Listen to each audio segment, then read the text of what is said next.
The spring of 1955 brought both triumph and crisis to the Mitchell farm. While their experimental crops flourished under the controlled conditions Thomas had perfected, the legal battles surrounding their innovations threatened to destroy everything they had built together. The patent dispute that had begun as a minor concern had escalated into a full-scale legal war. Three separate corporations were claiming ownership of variations of the Mitchells' controlled environment techniques, and each was demanding that Sarah and Thomas cease their research and licensing activities. "I don't understand how this is possible," Sarah said to their lawyer, Robert Chun, during a tense meeting in his Cedar Rapids office. "We developed these methods ourselves. We've been publishing our research openly, and we presented our work publicly at the USDA conference. How can anyone else claim ownership?" Chun, a soft-spoken man who specialized in agricultural law, spread several legal documents across his desk. "The patent system is complex, and these corporations have teams of lawyers who are very skilled at finding ways to claim ownership of innovations that others have developed. They're arguing that your public presentations constitute prior art, which means the basic concepts can't be patented, but they're claiming ownership of specific technical implementations." Thomas leaned forward in his chair, his jaw set with determination. "What does that mean for us? Can they stop us from continuing our work?" "It's complicated," Chen replied. "They can't stop you from farming your own land using your own methods, but they could potentially prevent you from sharing your techniques with other farmers or from accepting government funding to expand your research." The legal challenges were expensive and time-consuming, but they were only part of the pressure Sarah and Thomas faced. There, the letter that would change everything arrived on a crisp October morning in 1954, nearly 2 years after Sarah and Thomas's wedding. Sarah was in the experimental greenhouse, documenting the remarkable growth rate of their winter squash, when Thomas came running from the house, waving an official-looking envelope. "Sarah, you need to see this," he called, slightly out of breath. "It's from the United States Department of Agriculture." Sarah wiped her hands on her apron and hurried over to where Thomas stood reading the letter, his face a mixture of excitement and disbelief. The letter bore the official seal of the USDA and was signed by Dr. James Richardson, Director of Agricultural Innovation Research. "Dear Mr. and Mrs. Mitchell," Sarah read aloud, "we have received numerous reports regarding the innovative agricultural techniques being developed at your facility in Cedar Ridge, Iowa. Your work in controlled environment agriculture and sustainable farming methods has come to our attention as potentially significant contributions to national food security initiatives. We would like to invite you to present your findings at the National Agricultural Innovation Conference in Washington, D.C. this December." Thomas sank down onto their front porch steps, still staring at the letter. "Washington, D.C., he repeated quietly. "They want us to present our work in Washington." Sarah felt her heart racing as the implications began to sink in. Their little experimental farm had somehow gained national attention. The techniques they had developed out of necessity and curiosity were being recognized as potentially significant contributions to America's agricultural future. "There's more," Thomas said, continuing to read. "They're offering to fund expanded research if our presentation demonstrates the viability of scaling our methods. They're talking about pilot programs in multiple states, Sarah. They want to test our ideas across different climates and growing conditions." The next few weeks passed in a whirlwind of preparation. Sarah threw herself into organizing their research data, creating presentation materials, and corresponding with Dr. Richardson's office about the requirements for their presentation. She discovered that she would be one of only 3 women presenting at the conference, and the only woman presenting research that she had developed herself rather than assisting her husband. Thomas focused on building portable demonstration models of their growing structures that could be transported to Washington. He worked late into the night in the barn, constructing miniature versions of their most successful innovations that could show conference attendees exactly how their systems worked. Their neighbors' reactions to this unexpected recognition were mixed. Many were genuinely proud that Cedar Ridge was being represented on the national stage, but others remained skeptical about the practical value of Thomas's innovations. "All this fancy science is well and good," grumbled Pete Morrison, who farmed the land adjacent to theirs. "But what happens when you city folk get tired of playing around and want real farmers to feed the country. Sarah bit her tongue, but privately she was frustrated by the persistent assumption that innovation somehow meant abandoning practical farming. Their yields continued to exceed traditional methods, their costs were lower, and their growing season was nearly twice as long as conventional farming. How is that not practical? Dr. Helen Martinez from Iowa State University visited them in November to help prepare for the presentation. As they walked through the expanded experimental facility, she shook her head in amazement. Sarah, Thomas, what you've accomplished here is remarkable, but I want to prepare you for what you're going to encounter in Washington. The agricultural establishment can be very resistant to change, especially when that change comes from outside traditional academic or corporate research channels. What do you mean? Sarah asked. You're going to be presenting revolutionary ideas that threaten established interests, Dr. Martinez explained. Large agricultural companies make enormous profits from current farming methods. Chemical companies, equipment manufacturers, seed corporations, they all have investments in maintaining the status quo. Your methods could disrupt entire industries. Thomas frowned. But if our methods can help farmers be more successful while using fewer resources, shouldn't everyone want to support that? Dr. Martinez's expression was sympathetic but realistic. In an ideal world, yes. But agriculture is big business, and big business doesn't always prioritize what's best for individual farmers or for the environment. Despite these warnings, Sarah and Thomas traveled to Washington in early December with high hopes and carefully packed demonstration materials. The train journey from Iowa to the nation's capital was Sarah's first trip beyond the Midwest, and she spent hours pressed against the window, watching the landscape change as they traveled east.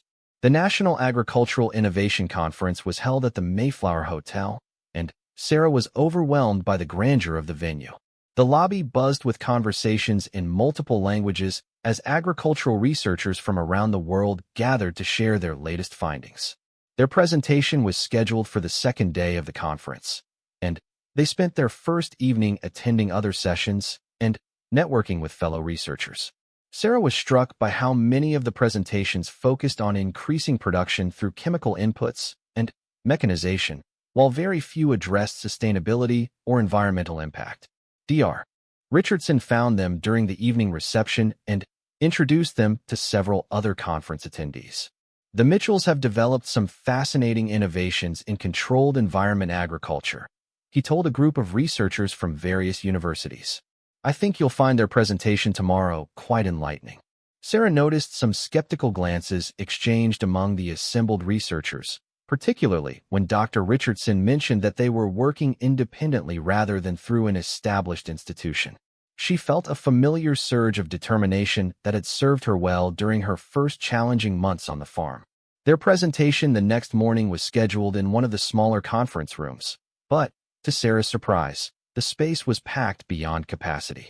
Word had apparently spread about the unconventional researchers from Iowa, and scientists, government officials, and industry representatives had come to see what the fuss was about.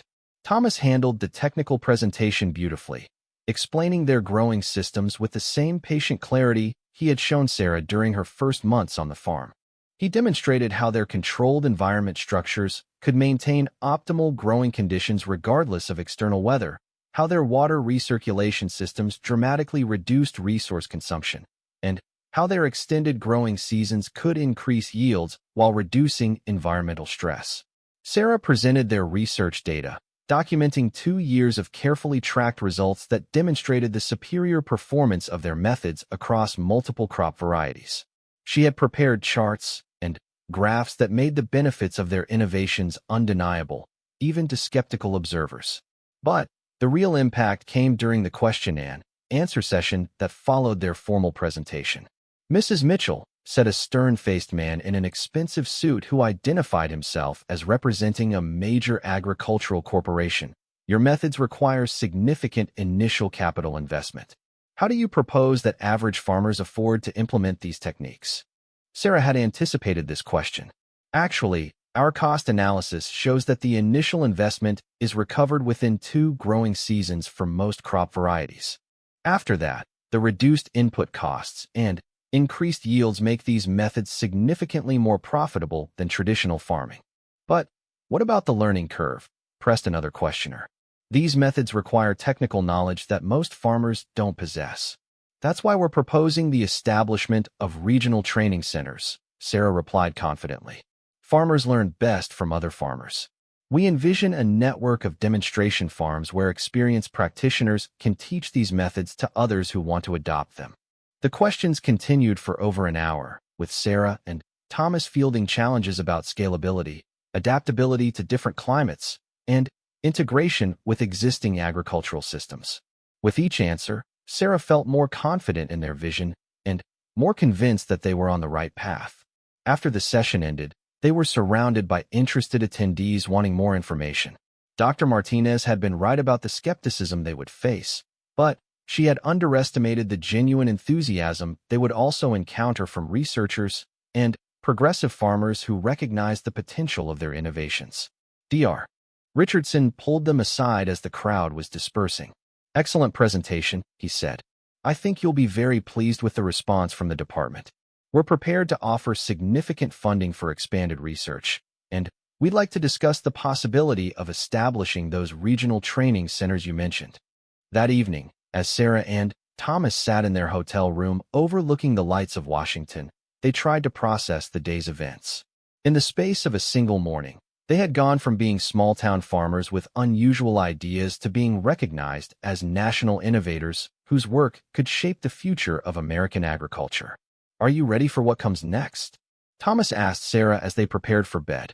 Sarah thought about the young woman who had married him 2 years earlier, terrified and uncertain about her future. That woman seemed like a stranger now. "I think we're about to find out just how much we can accomplish together," she replied. But their success in Washington also brought unexpected complications. Within days of their return to Iowa, they began receiving visits from representatives of agricultural corporations who had attended their presentation. Unlike the USDA officials who were interested in supporting their research, these visitors had different motivations. "We'd like to offer you an exclusive licensing agreement for your controlled environment technologies," explained one corporate representative during a meeting in their kitchen. "We can take these innovations to market much more effectively than you could manage on your own." When Sarah asked about provisions for making the technologies accessible to small farmers, the representative was evasive. "Market forces will determine pricing and availability," he said. "Our primary responsibility is to our shareholders." Sarah and Thomas politely declined these offers, but they kept coming. Each corporation seemed to believe that their financial resources gave them the right to control innovations they had played no role in developing. The pressure intensified when they learned that several companies were already working to patent variations of their techniques, despite having learned about them only through Sarah and Thomas's public presentation. The possibility that others might claim ownership of ideas they had developed through years of careful research and experimentation was deeply troubling. "We need legal help," Sarah told Thomas after a particularly aggressive meeting with patent lawyers representing a major agricultural conglomerate. "If we're going to protect our work and ensure it's used to help farmers rather than exploit them, we need to understand our rights." This realization marked the beginning of a new phase in their journey. What had started as a quest to improve their own farming operation had evolved into agricultural research, then into national recognition, and now into a complex legal and business challenge that would test their partnership in ways they had never anticipated. As winter settled over their Iowa farm, Sarah and Thomas found themselves at a crossroads that would determine not just their own future, but potentially the future of agricultural innovation in America. The choices they made in the coming months would decide whether their revolutionary farming methods would remain accessible to struggling farmers or become corporate property controlled by the very interests they had hoped to challenge. The next 6 months transformed Sarah's life in ways she could never have imagined. What had started as a marriage of convenience became an intensive education in agricultural innovation that challenged everything she thought she knew about farming. Thomas proved to be a patient and thorough teacher. Every morning, they would walk through his experimental growing structures together, and he would explain the science behind each innovation. Sarah discovered that her husband had been conducting careful experiments for over 2 years, meticulously documenting everything from soil temperature to plant growth rates to harvest yields. "Look at this," Thomas would say, showing her charts covered in his neat handwriting. Tomatoes in structure number 12 yielded 40% more fruit than the same variety planted in the regular field. And we harvested them 6 weeks earlier than normal. Sarah proved to have a natural aptitude for the detailed record-keeping that Thomas's experiments required. She had always been good with numbers, a skill her father had noticed but never thought to cultivate beyond basic household accounting. Now, she found herself tracking complex data about growing conditions, calculating yield percentages, and identifying patterns in crop production that even Thomas had missed. But their revolutionary farming methods didn't go unnoticed by their neighbors, and not all the attention was positive. Word spread quickly through Cedar Ridge about the strange structures on the Mitchell farm, and opinions were sharply divided. Old Mr. Peterson, the most respected farmer in the area, stopped by one afternoon in early summer. Sarah watched from the kitchen window as he and Thomas walked through the experimental plots, Peterson shaking his head and gesturing emphatically. "That man thinks you've lost your mind," Sarah told Thomas when Peterson's truck disappeared down their driveway. "He's not the only one," Thomas replied with a rueful smile. "But wait until harvest time. Numbers don't lie." The real test of their methods came during a severe drought that summer. While traditional farms throughout the region watched their crops wither under the relentless sun, Thomas and Sarah's controlled environment structures continued to thrive. They had installed an innovative water recirculation system that Thomas had learned about from a researcher in Arizona, and it allowed them to maintain optimal growing conditions even when natural rainfall was non-existent. Sarah found herself becoming fascinated by the science behind their success. She began requesting agricultural journals from the State University Library, and soon she was corresponding with researchers herself, asking questions that impressed them with their sophistication and insight. Dr. Helen Martinez, an agricultural researcher at Iowa State University, became one of Sarah's regular correspondents. In one of her letters, Dr. Martinez wrote, "Your observations about soil microorganism behavior in controlled environments are remarkably astute. Have you considered documenting your methods for publication?" The idea of publishing their work had never occurred to Thomas, but Sarah seized on it immediately. "Think about it," she told him one evening as they sat in their kitchen, surrounded by charts and correspondence. "If what we're doing really is the future of farming, we have a responsibility to share it with other farmers who are struggling." Thomas was initially hesitant. "But what if we're wrong? What if this only works under very specific conditions? We could ruin people if we encourage them to invest in methods that fail." "That's why we need to be more scientific about it," Sarah replied. "We need to test everything thoroughly, document every variable, and be completely honest about both our successes and our failures." This conversation marked a turning point in their partnership.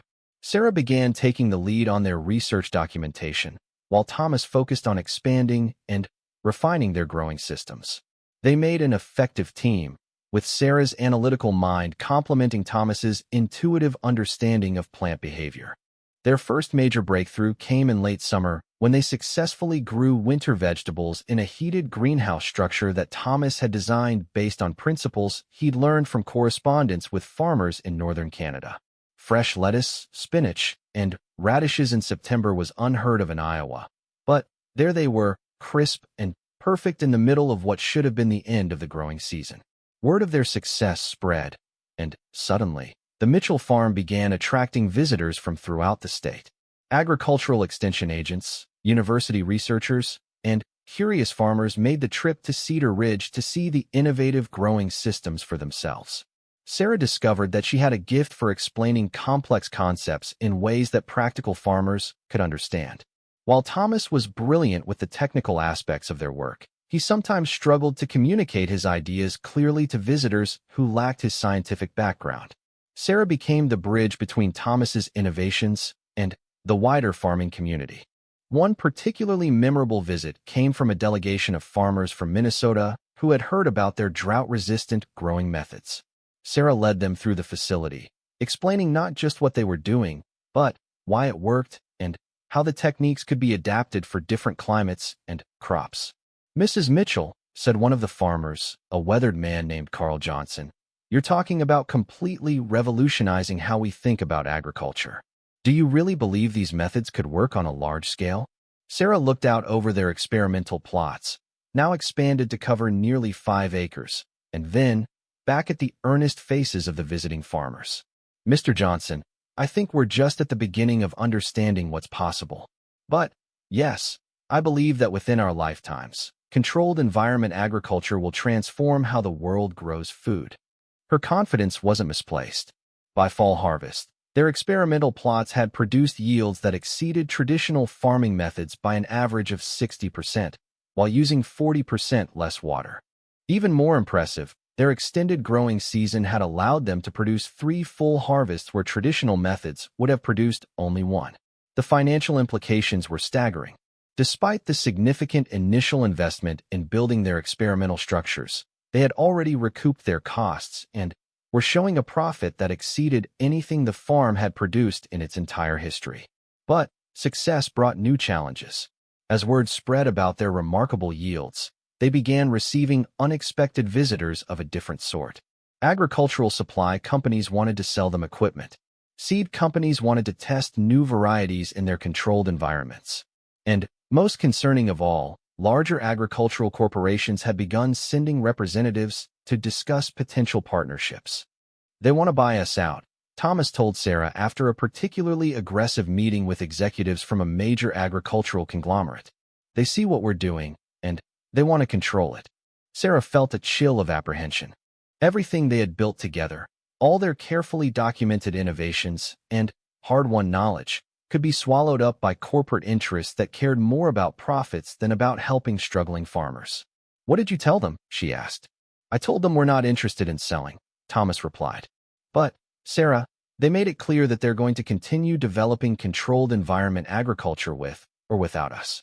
If we don't find a way to protect what we've learned and share it with the farmers who need it most, everything we've worked for could end up being used against the very people we want to help." That evening, Sarah sat at their kitchen table, surrounded by the letters and research documents that had become such an important part of their life together. She thought about all the small farmers throughout the region who were struggling with poor soil, unpredictable weather, and economic pressures that threatened their livelihoods. An idea began to form in her mind, an idea so ambitious that it took her breath away. What if they didn't just publish their research? What if they created something bigger, something that could preserve and protect agricultural innovation while making it accessible to farmers who needed it most? "Thomas," she said slowly, "what if we started our own agricultural research foundation? Something that would be dedicated to developing and sharing sustainable farming methods without the profit motives of corporate agriculture." Thomas looked up from the equipment catalog he had been studying. "A foundation? Sarah, we're just 2 farmers in Iowa. We don't have the resources or the connections to start something like that." "Maybe not yet," Sarah replied, her excitement growing as the idea took shape in her mind. "But look at what we've accomplished in less than a year. Look at the people who are already paying attention to our work. Dr. Martinez has been after us to present at the State Agricultural Conference. The Minnesota farmers want to implement our methods in their own operations. We're already building a network of people who believe in what we're doing." Thomas was quiet for a long moment, considering her words. "It would be an enormous undertaking," he said finally. "We'd need funding, legal structure, research facilities beyond what we have here." "But think about the impact we could have," Sarah pressed. "Instead of our innovations being controlled by corporations interested only in profit, they would be available to any farmer who needed them. We could train people in these methods, help them adapt our techniques to their specific conditions, provide ongoing support as they implement new approaches." As they talked late into the night, their vision for the foundation became more detailed and more ambitious. They would start small, perhaps with a few demonstration farms in different parts of the Midwest. They would recruit agricultural researchers and innovative farmers to join their efforts. Most importantly, they would maintain their commitment to sharing knowledge freely rather than restricting it through patents and corporate ownership.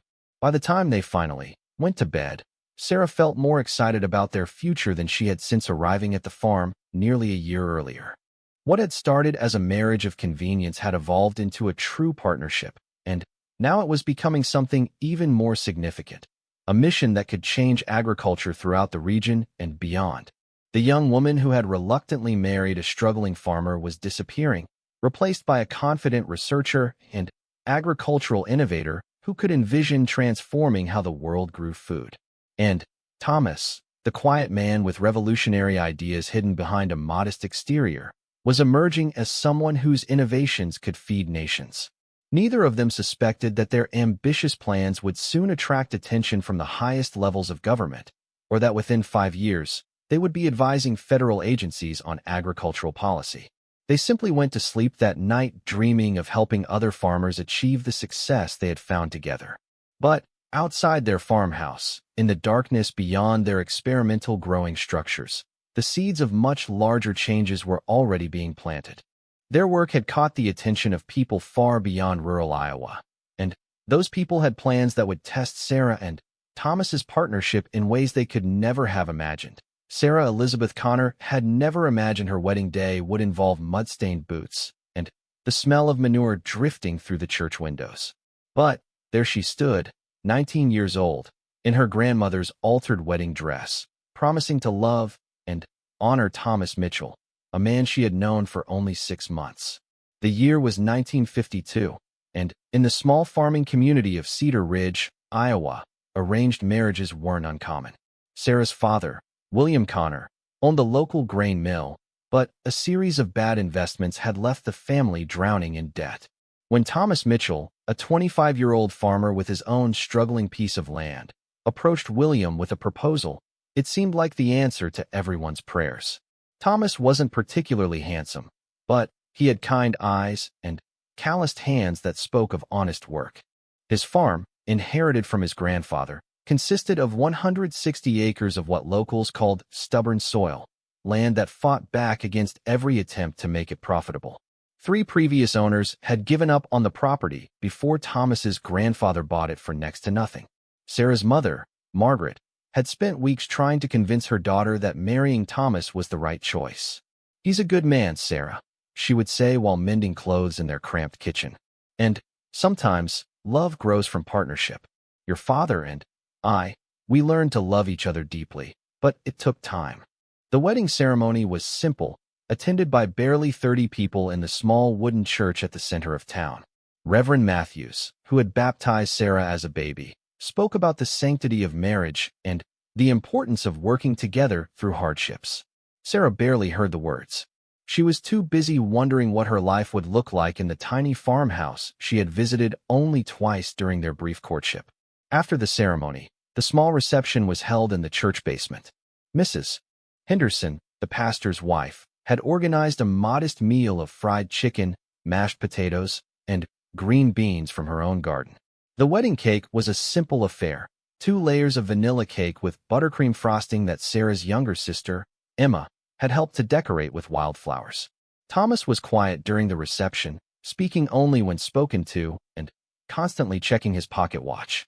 Sarah noticed this nervous habit and wondered if he was as anxious about their new life together as she was. When people asked about their honeymoon plans, Thomas would simply smile and say they had work to do at the farm. As the afternoon wore on, neighbors began offering advice to the new couple. Old Mr. Peterson, who owned the most successful farm in 3 counties, pulled Thomas aside and spoke in hushed tones about soil management and crop rotation. Sarah caught fragments of their conversation and heard words like drainage problems and equipment needs that made her stomach tighten with worry. Mrs. Adelaide Foster, the town's unofficial matchmaker, cornered Sarah near the dessert table. "Marriage is about patience, dear," she whispered conspiratorially. "Men have their ways of doing things, and sometimes those ways don't make sense to us women. But a smart wife learns when to speak up and when to trust her husband's judgment." Sarah nodded politely, but inside, she felt a growing sense of unease. What did these people know about Thomas that she didn't? What was she walking into? When it was finally time to leave for the farm, Thomas helped Sarah into his old Ford pickup truck. Her single suitcase and a box of her few personal belongings were loaded in the back, looking pitifully small against the truck's worn wooden bed. As they drove away from the church, Sarah turned to wave goodbye to her family, wondering when she would see them again. The 5-mile drive to Thomas's farm was conducted mostly in silence. Sarah watched the familiar landscape of her childhood give way to less familiar territory. The roads became narrower and more rutted, and the houses grew farther apart. When they finally turned into the dirt driveway that led to what was now her home, Sarah's heart sank. The farmhouse was smaller than she remembered, its white paint peeling and its front porch sagging slightly on one side. The barn beyond the house looked ready to collapse, and the fields stretching out behind it were a patchwork of brown and green that spoke of struggling crops and poor soil management. Thomas must have noticed her expression because he reached over and gently touched her hand. "I know it doesn't look like much now, Sarah," he said softly, "but I have plans, big plans, and with your help, I think we can build something wonderful here." Sarah squeezed his hand in return, trying to project confidence she didn't feel. "I trust you, Thomas," she said, and meant it, even though she had no idea what those plans might involve. They spent their first evening as a married couple unpacking Sarah's belongings and trying to make conversation over a simple dinner of bread, cheese, and preserved peaches that Thomas had prepared. The farmhouse felt enormous and empty around them, filled with shadows and creaking sounds that seemed amplified by their nervous silence. That night, as Sarah lay in the unfamiliar bed in what was now their shared bedroom, she listened to Thomas moving around the house, checking locks and banking the fire in the kitchen stove. When he finally came to bed, he was careful to maintain a respectful distance, and they both lay stiffly on their respective sides of the mattress. "Sarah," Thomas said quietly into the darkness, "tomorrow, I want to show you something. Something I've been working on for months. It might seem strange at first, but I need you to trust me." "What kind of something?" Sarah asked, her curiosity overriding her nervousness. "It's better if I show you," Thomas replied. "But I want you to know that everything I'm going to do, every decision I make, it's for us. For our future. I know you don't know me very well yet, but I hope you'll give me a chance to prove that I can take care of you." Sarah turned toward him in the darkness, though she couldn't see his face. "Thomas, what aren't you telling me?" There was a long pause before he answered.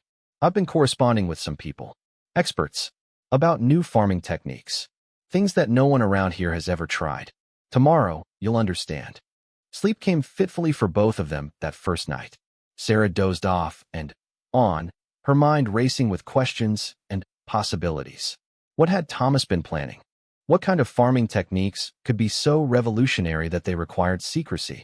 And why did she have the feeling that her quiet, modest husband was hiding depths she couldn't even imagine? The next morning, Sarah woke to find Thomas already up and dressed, standing at the bedroom window and looking out over his fields with an intensity that surprised her.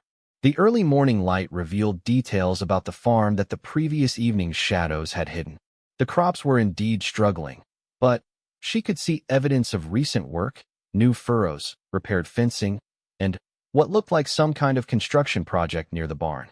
"Come on," Thomas said when he noticed she was awake. "I want to show you what we're going to do with this place." Sarah dressed quickly and followed Thomas outside. The morning air was crisp and clean, and she could hear birds singing in the oak trees that bordered the property.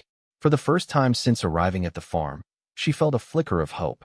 Thomas led her past the barn to a section of the property she hadn't really noticed the day before.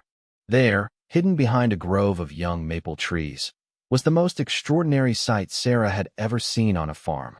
Rows and rows of what looked like miniature greenhouses stretched across nearly an acre of land, each one carefully constructed and positioned to catch the maximum amount of sunlight.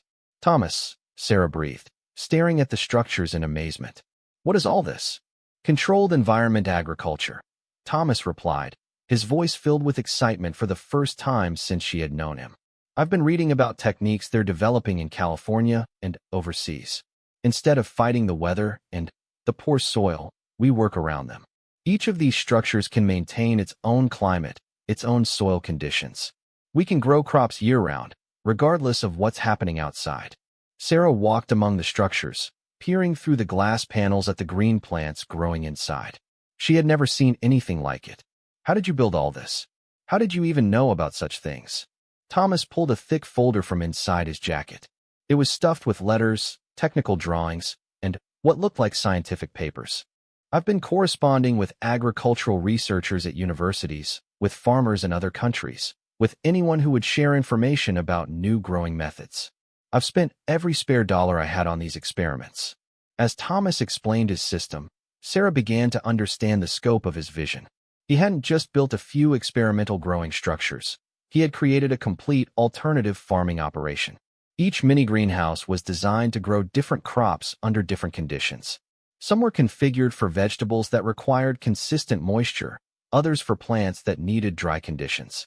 He had even built structures designed specifically for growing medicinal herbs and flowers that could be sold to pharmacies and perfume makers in the larger towns. "This is incredible, Thomas," Sarah said, her mind racing with the implications.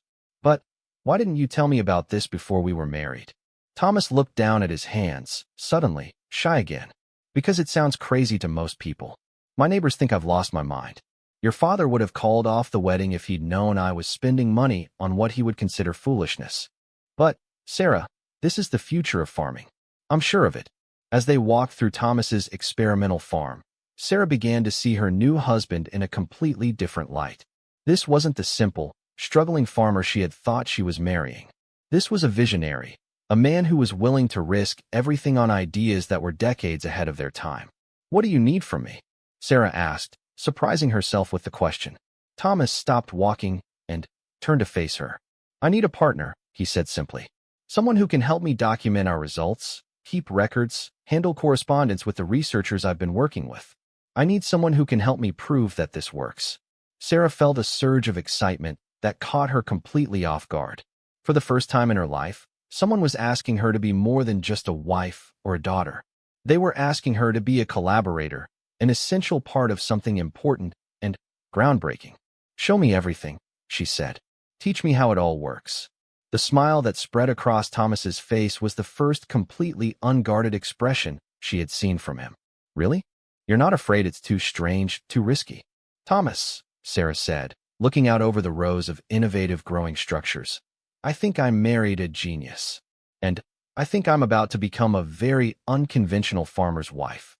Sarah Mitchell thought her life was over when she married Thomas at 19. Standing in her worn wedding dress in front of their tiny farmhouse, watching her new husband disappear into the barn with determination in his eyes, she had no idea that his first action as her husband would transform not just their struggling farm, but their entire destiny. What Thomas did in those first 48 hours of marriage wasn't what any young bride would expect, and it changed everything forever. This isn't just another story about young love or farming struggles. This is the incredible true account of how one man's revolutionary first decision as a husband turned a failing piece of land into an empire, and how a scared 19-year-old girl became one of the most influential women in agricultural history. Their story spans decades, continents, and challenges that would break most people. But it all began with one shocking choice that no one saw coming.